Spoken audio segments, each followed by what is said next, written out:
Dito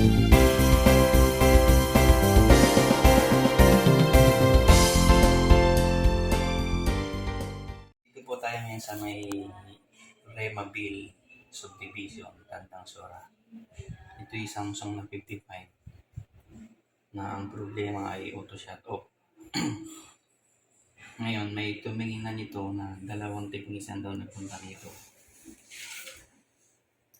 Tinanong ko yung may-ari, ang sabi daw ng may-ari, pag-iisipan daw muna nila kung paano nire-repair.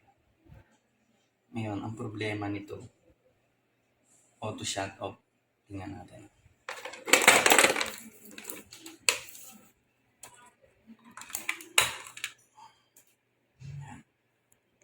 Nagbi-blink lang yan. Tapos yung backlight, pakislap-kislap yan. Ganyan ang problema niya. Yung unang tumingin, medyo nahirapan sila sa pag-baklas nito. Kasi hindi nila tinuloy eh. Hanggang sa ito. Nagka bingkong-bingkong yan. No? Tinignan naman namin yung wala naman siyang na-damage na o nahiwa. Pero yung ganitong hindi dapat ganyan yan. Ito pakita mo. Dapat yan tuwid. Yan. Parang hindi nila matwersa. Kasi may technique yung pagbaklas dyan eh. Para mabaklas mo na siya ng maayos, hindi yung pupwersahin mo. Kaya siguro, hindi nila tinuloy yung pagtanggal. Ngayon, yan, nag-blink yan, no? Ang sikreto rito, paano mo gagawin na palalabasin yung video kung ano yung may problema kung right ba o left. Ito ang sikreto dyan. Tanggalin natin. Simulan muna tayo sa left kung magtutuloy yung kanyang video. Tinanggal ko yung left, no? At saka ulit.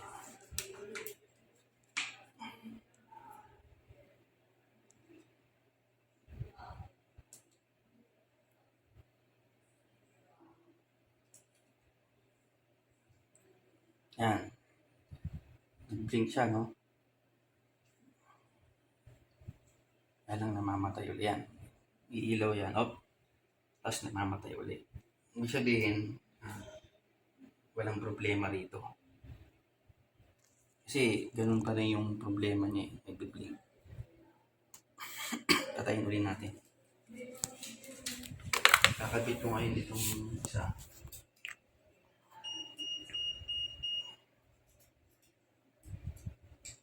Ang pagbaklas dito, no, hindi dito. Kasi pag dito ka nagbaklas, hindi mo siya mapapabidyo. Kailangan dito. Baklasin natin itong light.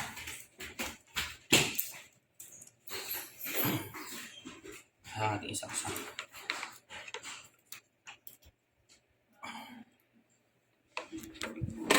Ayun, lumabas, di ba? Lumabas yung kanyang, kaya lang, siyempre yung parting dito, walang video. Bakit? Tinanggal natin yung kanyang ribbon. Pero meron na siya. Lumabas na. Ibig sabihin, ang problema nandito sa may right. Pero tutukan mo itong board niya. Malinis na malinis, no? Kasi kadalasan ng problema niyan, nasusunog yan. Yung mga yan, tapos nagsashort ito. Pero malinis yan, no? Ito yung ibang problema na ma-encounter ninyo pagka naka-encounter ka ng ganitong model. Tanggalin natin. Ngayon, malalaman natin yan kung ano yung problema rito. But pag kinabit natin, ayaw siyang mag-on. Kakabit ko ulit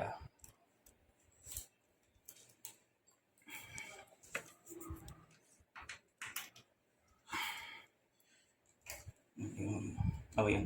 Ilaw, di ba? Oh, namatay ko ulit. Sabihin, nandito talaga ang problema. Ngayon, aalamin mo lang dito sa parts na to kung ano yung nag-damage dyan. Kasi kung titignan mo, malinis na malinis eh. Buti nga, hindi na-disgrasya nung unang tumingin kasi medyo mahirap mag-backlash nito. Pag hindi ka aware sa pag-backlash, masisira mo. Yan. Aalamin ngayon natin kung ano yung pinaka-problema rito. Siyempre, magte-test tayo ng... Siyempre, ang unang mong titignan, capacitor checking. Kasi pwedeng supply ang may problema eh, kasi hindi siya makapasok dito eh. Hahang mo ngayon ito para ang itetest mo, konti na lang, hindi nadadama yung kapila. Nakikita nyo, nagbabas, no? Yang mga capacitor na yan, puro may mga voltahe yan, yung apat na yan. Siyempre, titignan natin kung nagbabas ba yan. Wala, di ba? Ito. Yan, narinig nyo, nagbas. Yang apat na COF na yan, may mga kasama rin niya. Yan, isa, dalawa, ito yata, tatlo, apat. Tingnan natin yung kabila kung nagbabas din. Di ba? Kikita mo, halos 3 ohms na siya. Kung titingnan mo sa may analog yan, halos shorted yan. Di ba? Kabilaan shorted, oh. Ngayon, ikukumpara mo sa kabila. Tanggalin natin to.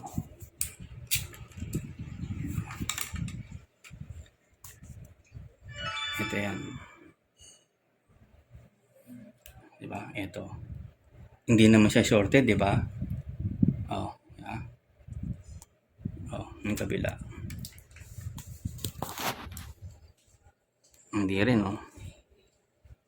Diba? Samantalang yung shorted.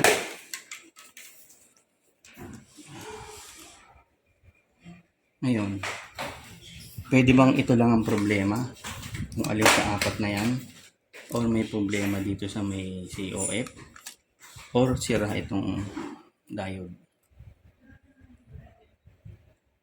Malalaman nyo yung problema, mamaya itutuloy natin. Nakita natin yung problema, no? Yung apat. Kung papansinin nyo, yung supply niya yun yung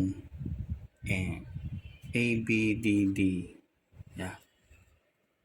ABDD. Anong supply ba yun? Ilang volts? Yun ay nasa 15 to 17 volts ang lalaro. Yun ang shorted. Titignan din natin ayan ang shorted, oh. Ito ang kabila. Shorted, diba?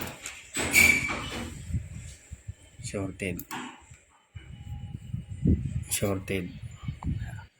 Ngayon, paano mo ngayon matidistinguish na kung alin yung sa apat yung talagang short doon? Kasi ang kadalasan gumagamit yung iba dyan ng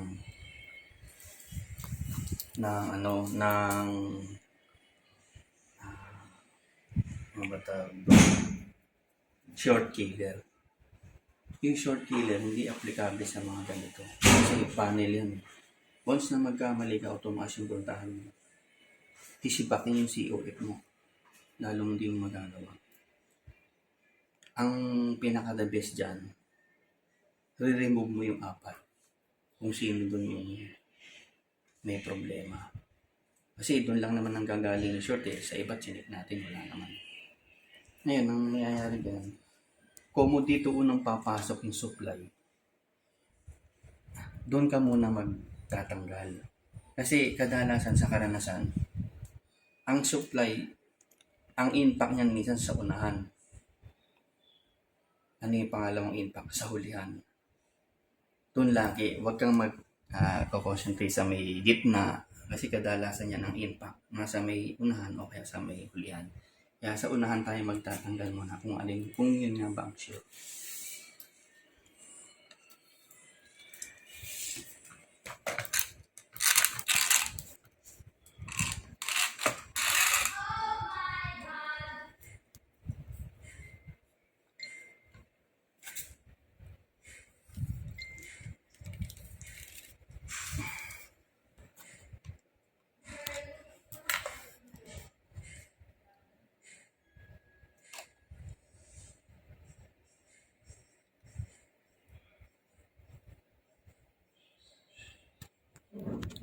Huwag mong pupwersahin kasi kailangan painitin mo lang siya. Hindi tinipuwersa yung ganyan. Total dalawa naman yung soldering na nakatikit. Yun. Tanggalan natin, no.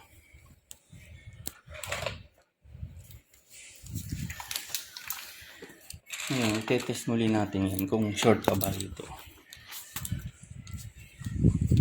Ngayon, nakita mo wala na, di ba? Siyempre, wala na rin yung tatlo na yan. Ayan o, tingnan mo. Diba? Ba't mahaba yan? Kasi baligtad eh. Ayan, same sila. Ngayon, titingnan natin to kung ito nga yung short. Ayun. Di ba naka-short siya? Todo. Tingnan natin sa basing.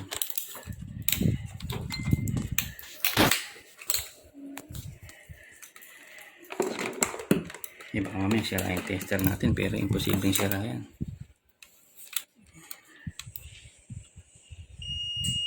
Ayan. Ayun, tumutunog, di ba? Narinig mo. 3.5 ohms. Sabihin short talaga siya.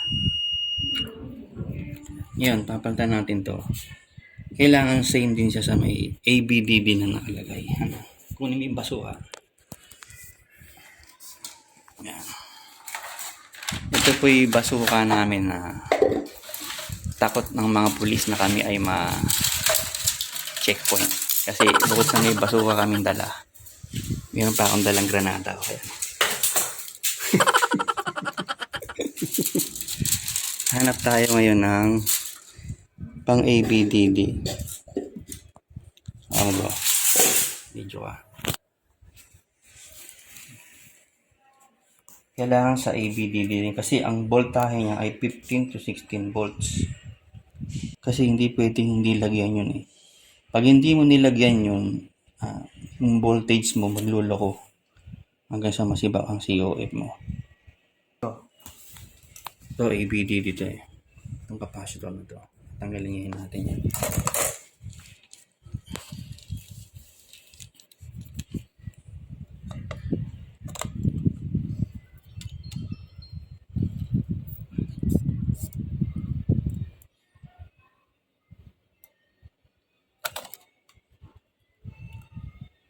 Yan. Anong ilalagay dito?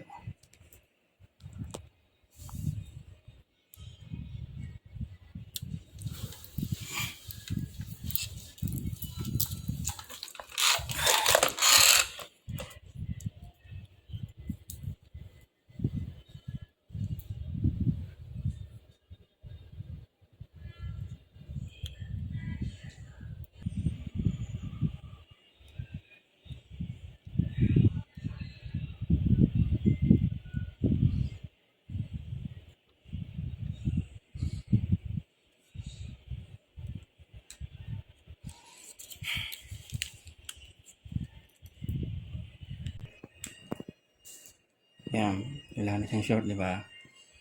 Kita ba? So, ayan.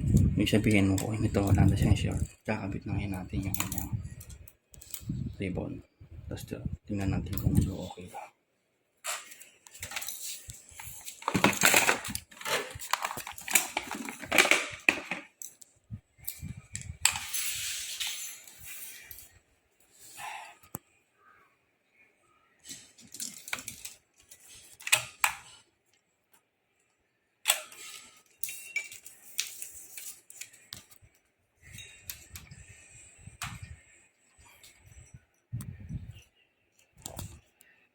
Sasak ko ah.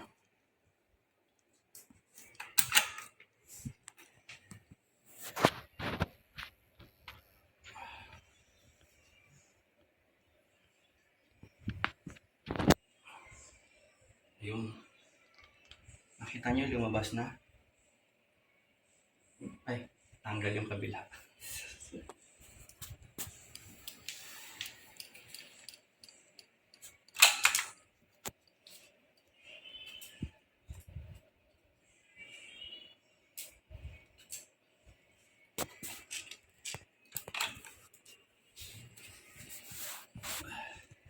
Yun. kompleto na siya, di ba? Buo na, di ba? Buo na. Lalagyan natin yung kanyang connect box.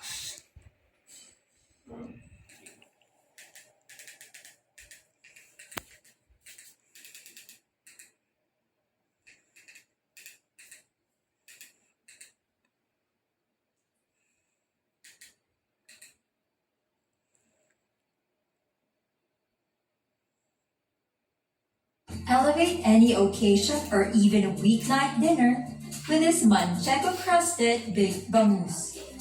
Let's start by seasoning our minute fish with salt, pepper, and calamansi juice.